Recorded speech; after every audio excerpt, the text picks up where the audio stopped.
All right, we are back with another video, and today I just want to talk to you about a couple of moments where I just wanted to quit. All right, if you've been following this channel, you know that I am a therapist in private practice. I also own a group practice, and for all intents and purposes, that is a small business. My small business just happens to be a therapy practice. So if you're a small business owner, I hope you find this relatable and helpful. If you're a therapist in private practice, I think you will as well. But regardless of that, this video is just me sharing with you about the times I wanted to quit and why I'm happy I didn't. And I was kind of thinking about this just because as it kind of approaches the end of, well, I guess it's the start of a new year, but at the end of the year, a lot of things start coming up like taxes and thinking about goals for the new year in terms of the business.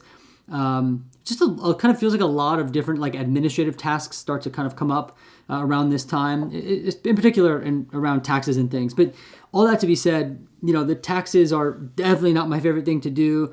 I end up getting, you know, having to file reports and make sure payroll and all that is working well. And it sometimes feels really hard because it's not, I didn't learn anything about that. You know, I have to do a lot of digging and learning and researching.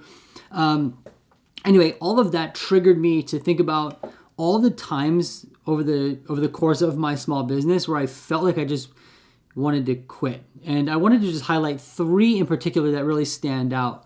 And I guess before I highlight those things, it's normal to feel like you want to quit sometimes, right? Especially in this realm of small business ownership. Even if you're a solo private practitioner or, you know, you're not a therapist at all, you're just a small business owner.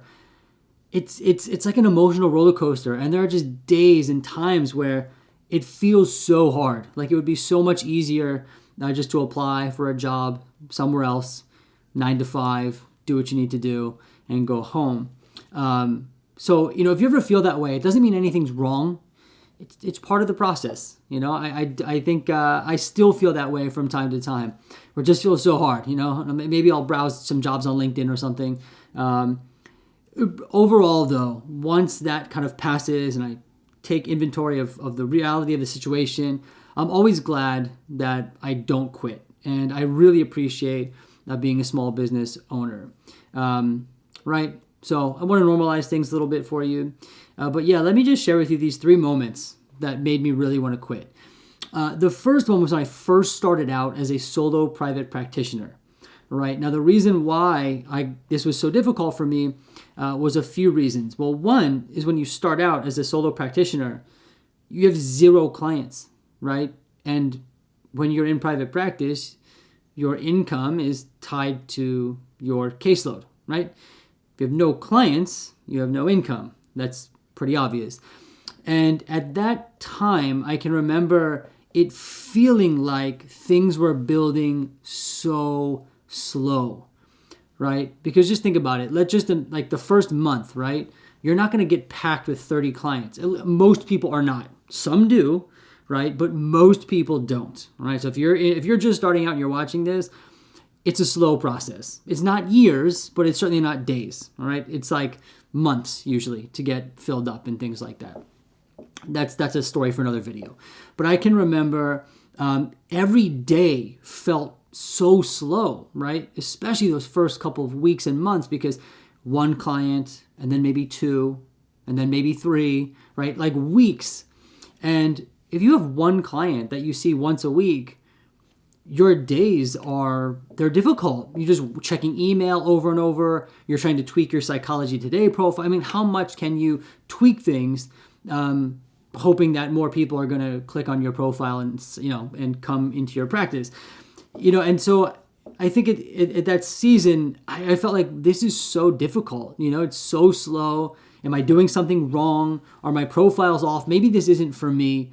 You know, I'm going to go back to an agency job, you know, where you have your work cut out for you. They you know, you have a role there, and then everything else is kind of taken care of. This whole idea of having to build your own caseload, market yourself, it felt really hard, and it really felt like it wasn't working, right? I'm also a very impatient person, so waiting weeks and months was not easy for me to do. And I can remember that like first month I was like, this is too hard, too slow. I don't want to sit there checking my email all day. That was a moment I wanted to quit. All right. It's just, that's why. Obviously I didn't. I did not quit. I made it through that season. And now I know that that is something that just takes time. And if you're another small business owner, I don't know, you own like a coffee shop or a restaurant, or you sell, I don't know, digital planners, anything really, that initial, like when you start to where you start to grow and have like a consistent customer base or whatever, it's hard, it's long, it takes time, like it takes time. And that is like one season at the beginning that feels really long, but looking back, you realize it was just that. It was a season of time, right? A season in your business. Of course, there'll always be ebbs and flows, but that is unique because you're only going to have started up one time in this particular business, right? There's only going to be one season where I just started my private practice. I have a lot more insight when I look back at that time, and I can easily say that for some people, it just takes longer than others. Eventually, you'll get filled up, right? Like I can say that now because I know it's true. And I can encourage other people doing the same thing. I know that's true. I've never met a therapist who hasn't been filled up. But that slow season, seemingly slow, it wasn't actually slow. That was a moment I wanted to quit. Really glad I didn't, all right? If you're in that boat, don't quit. Don't give up. Just allow, one is do the things you can to adjust. At the same time, though, just realize that it sometimes just takes time. Just takes time. Don't quit. All right. The next moment in time where I felt like I wanted to quit was when I was starting my group practice. All right. Now, the reason for this was because you have your private practice, you get comfortable with that, right? You learn how to build a caseload. You're able to market yourself as a therapist. You're not really worried about complex things like payroll or hiring people. And I can remember starting the process of the group practice, not hiring yet, but like figuring out how to sign up for payroll. What kind of unemployment taxes do I need? What's required of me as an employer? I didn't know anything.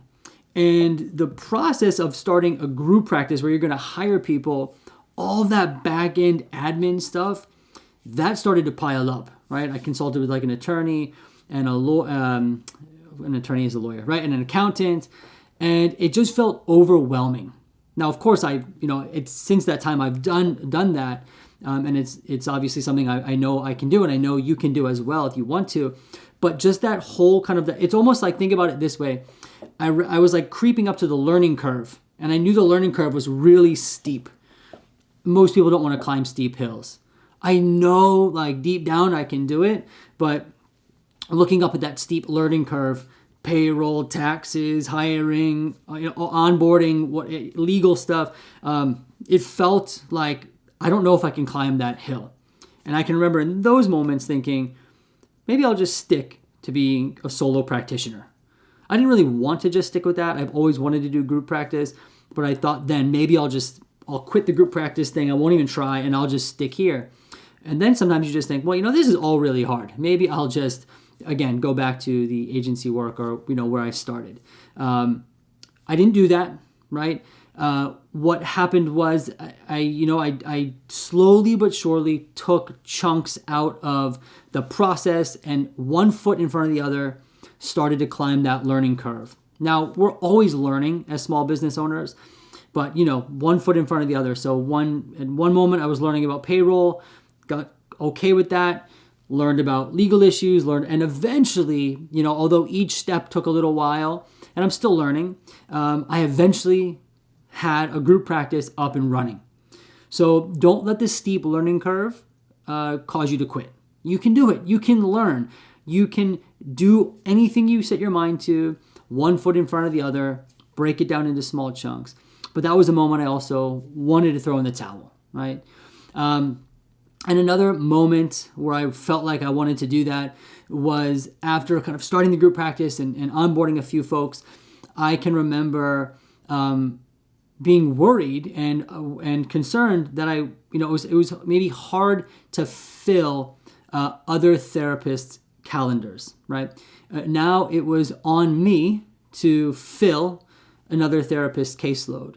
And prior to that, I was used to filling my own, right? I can talk about my own specialty, who I am. But now I was talking about the group practice and other providers. I was building I don't want to call it a brand, but building a practice with its own reputation. And there's providers that aren't me in that practice. So now I was going to be responsible for helping those therapists fill up their caseloads. And I can remember this was really an unexpected challenge. I didn't think it would be so difficult. Again, now looking back, there's only going to be one time in my whole journey where it's the first time ever that I'm trying to fill up another caseload. So now I know, again, it takes time. It's not something that happens overnight. It's a whole new skill set. And so that's something I've learned. And again, I'm really glad I didn't quit, because if I did, I never would have learned that, or I never would have gotten better at filling up or helping other therapists fill their caseloads. But I can remember, again, in those moments, the days just seem to creep by, because you're not going to get 30 referrals in one shot, like one day, right? So every day just felt so like checking emails over and over, hoping to get that new client, right? And that was another moment. It just felt overwhelming. Very similar to that first one I shared where I was building my own caseload. And maybe that's a theme. Building the caseload as a therapist in the beginning, it's hard and can sometimes make us feel like we want to quit. Both these cases, by the therapist in my group practice, were able to, get clients. It works out well. It's totally fine. Of course, there's natural ebbs and flows. But these are just 3 moments in time that I can remember vividly. Now, there's, of course, other times as well where you're, it's so hard. But these are 3 that stood out to me.